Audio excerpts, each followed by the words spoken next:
Welcome to 6 Games to Save, a short series for the FM21 beta where we have holidayed through to April of the Premier League season, taken charge of the team that are bottom of the table with 6 games to play, and in that half dozen games we've got to try and save them from the drop out of the Premier League. The FM gods have handed us West Ham, not the team I thought would be down the bottom when I holidayed all the way up until April, but today we get our final 6 games underway as we take on Steve Bruce's Newcastle. So this is the tactic that we designed in our first episode, and it contains a couple of things I'm very interested to see how they work in FM21. The first of those is what advanced midfielders or number 10s play like. Not a role I had an awful lot of joy with in FM20, so I'd like to see if they perform any better in FM21. I'm playing a pressing forward, another striker role that everybody else seemed to enjoy in FM20. In fact, they revelled in it. I couldn't get one that scored any goals at all, so we're going to try Sebastian Haller out as one of those today. The only change we've made to this tactic since our first episode is we've added in some set-piece routines, just some rudimentary ones, to see how set-pieces play in FM21. They're a key part of FM20. We've got a 6'4" central midfielder in Thomas Souček that we have got prowling at the front post for corners, and we've also got a right back in Vladimir Kufal who can toss in a long throw, and they were a useful weapon in FM20, so we're going to see how they play over on the right hand side when we've got attacking throws in this new version of the game. I've heard rave reviews about the match engine and the improvements to the match graphics, so without any further ado, let's check them out. I think we're probably going to have to give some kind of team talk to the boys beforehand. I'm excited to see how this match engine plays. We have got a rather nice, almost like a match program introduction to the game. Do they have any players who might scare us? Well, San Maximum and Wilson, maybe Almiron as well, but are they get-atable at the back? Maybe they are. Okay, this is a new little setup for the start of games, isn't it? We've got some body language that we've got to select. We could go with thrashing our arms about in an aggressive way, pointing fingers assertively, putting our hands together cautiously, putting our hands in our pockets because we're chilly, hands on hips facing the team. Does that just not do anything? Pumping our fists to encourage them, outstretching our arms to praise them. What did point finger? Assertively. That sounds all right, doesn't it? We could move out of the relegation zone. That's what the assistant is recommending. If we get a win here, shall we go with our assistant, put a bit of trust in them? What's happening? Nobody has responded to that apart from the substitute goalie. Well, we've got Randolph fired up. If the sub goalie comes on, he's going to be bang up for this game. That's what we're after. Okay. Let's get out there. Let's test out this new match engine and these new match graphics and kick off our game against Newcastle. Okay, we're underway. Our tenure at West Ham is going to be short. Steve Coppell short, but we had an early appeal for a penalty there after 15 seconds. Nothing doing. It's going to be short, but it's going to be a lot of fun. I reckon we need 10 points from 6 games to be sure of avoiding relegation as Benrahma goes close early on. But I'm taking out the 2 games against Man United and Arsenal. So that means we need 10 points from 12.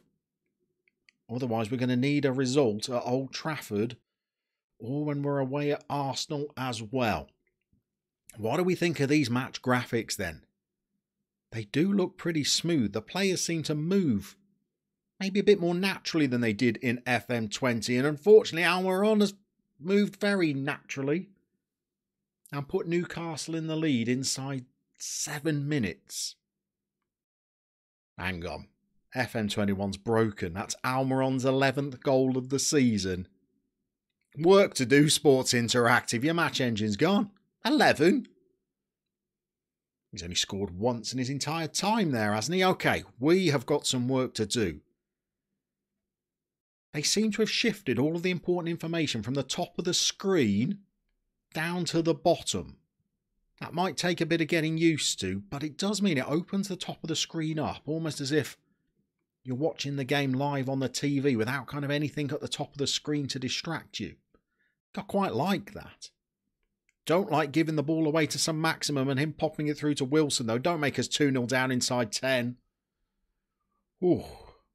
Do we need to make an early shout here? Shouts are an important part of FM20. Let's wait and see how this corner goes. Okay, we've got the ball clear. I think we are going to fire them up. That's a new shout. Can't have worked this quickly. Maybe this was our highlight all along. Oh, Dubravka has tipped it over. That looked like a very natural goalkeeping save as well. That looks like really good graphics. As does that header from Souček. We've deliberately put him attacking the near post. And he's won the first corner we've had, I think. So maybe my old mate FM Stinger was right, and set pieces are going to continue to be a very important part of FM21. We've given the ball away again, though. My goodness, West Ham are sloppy in possession. Callum Wilson can't shoot, fortunately. Bit of a shaky start to the game, though.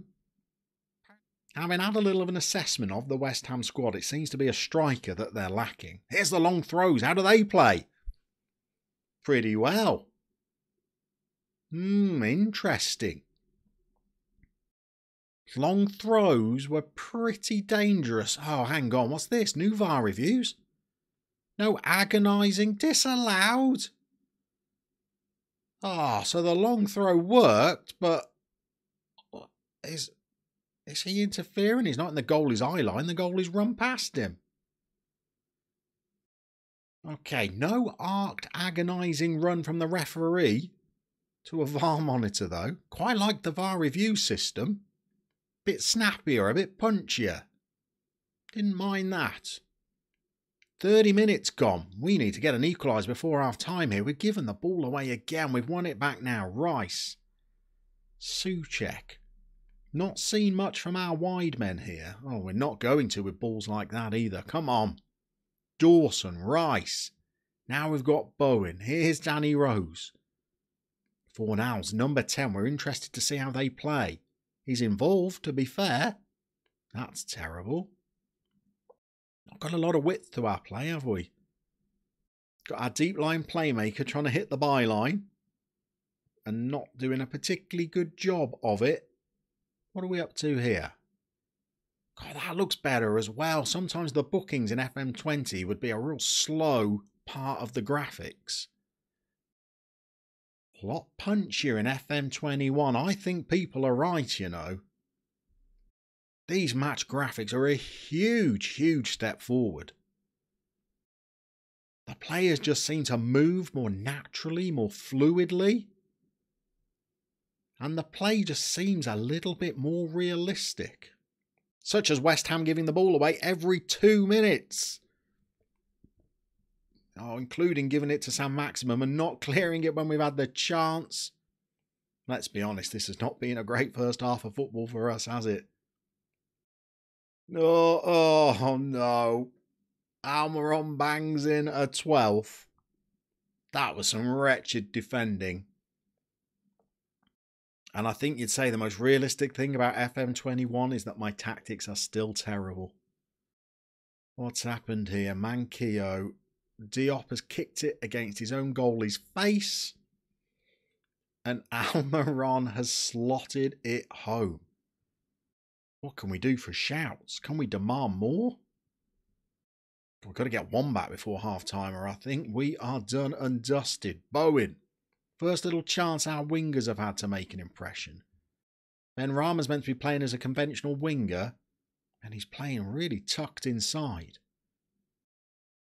I don't mind when he gets shots away like that, though, but it's gone wide.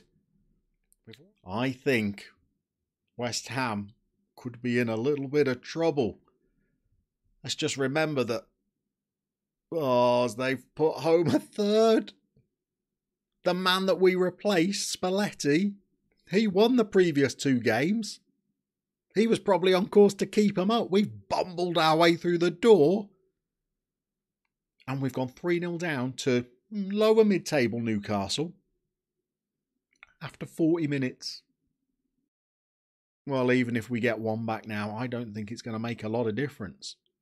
We could have a look at some throwing bottles at half-time, though, I guess. Benrahma. Oh, their goal is plucked, that one. Goalie graphics look good. Let's keep reminding ourselves, this is not going to be my long-term save. Why do I already feel so invested in it? I think that's what the game does. It's got it, hasn't it? FM21's got it. It just drags you in. Don't be 4-0 down. No. Oh, goodness me. I guess a lot of people were complaining that FM21 seemed a little bit easy. Too many exploits that you could use in tactics. This first half against a pretty average Newcastle team seems to indicate that I haven't worked out what those are yet, if they do exist in FM21. Because we're hitting half-time, 3-0 down to Newcastle, despite, I think, dominating the match stats a little bit. We have just not really created the chances of the same quality as Newcastle United. What have we got here? Some XG match stories that seem to imply that we've both been going up some stairs, but Newcastle's stairs go a little bit higher than ours do. That's the kind of insight you can use the XG for. 14 shots, 7 on target. I think I'm throwing some water bottles. I only met the players a day ago. Let's throw some water bottles and say you're much better than this. Stop letting yourselves down. Well, the assistant recommends it. I think he's filled the water bottles up for us. Let's chuck them around. Oh no.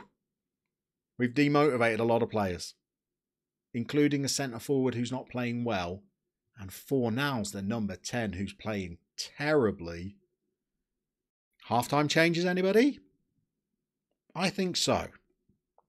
Let's see whether an attacking target man is a better outlet than the pressing forward. Let's see whether we take Fornals off and we bring Yarmolenko on, whether he has a better game. And let's see whether if we take Benrahma off for Fredericks, who I noticed was pretty pacey. He wants to be a fullback or a wing-back, but we're going to stick him out there on the wing and start the second half. 2 changes at half-time in your first game in charge. Some would say that smacks of desperation. I would agree.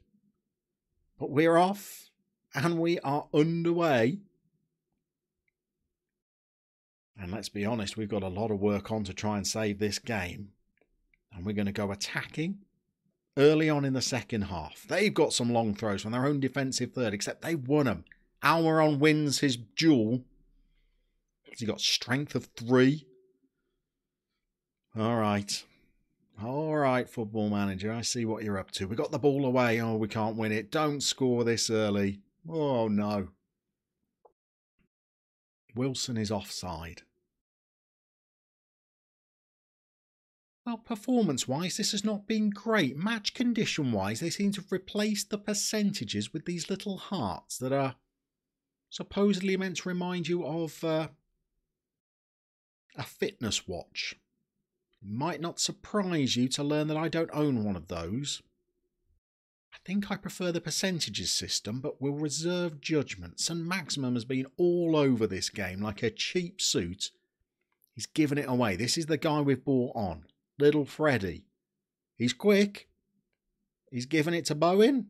Given it to Yarmolenko. I think there's something wrong with my tactics, you know, because we are just having shots from a long way out and they don't really seem to be doing an awful lot. Let's try bringing the lines up a little bit. Let's try pressing them more. And let's try going a lot wider and see whether that makes any difference. Here we go. Last knockings. Aston Villa are in the lead. Great. Oh, Nice graphics for the goalie again, coming out and collecting the ball. Long throws, not worked that well for us, have they?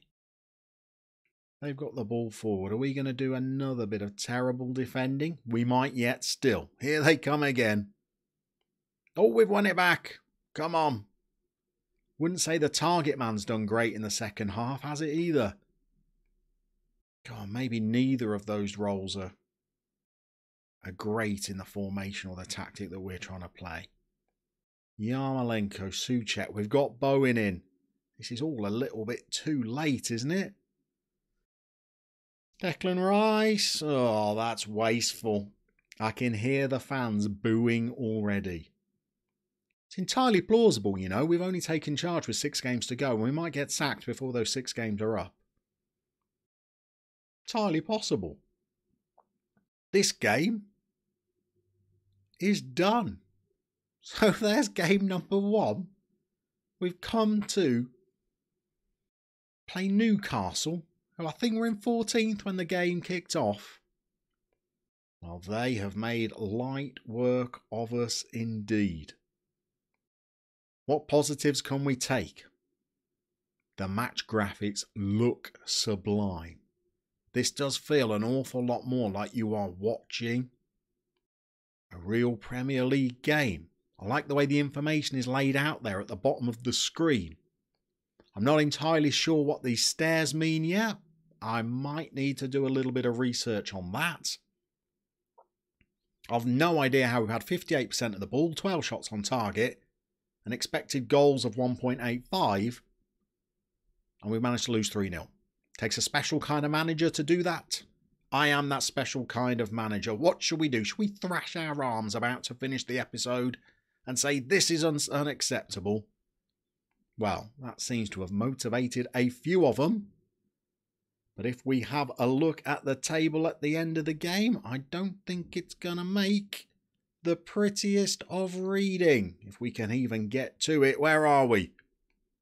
5 points behind Wolves. Good news is Villa have dropped into the relegation zone. Always nice to see. But we could win at Old Trafford and that wouldn't even be enough to lift us off the bottom. I knew this was going to be a challenge when we took it on, and it's proving that way. We're going to see you for our next episode where we take on Manchester United, where now we've only got 5 games to save.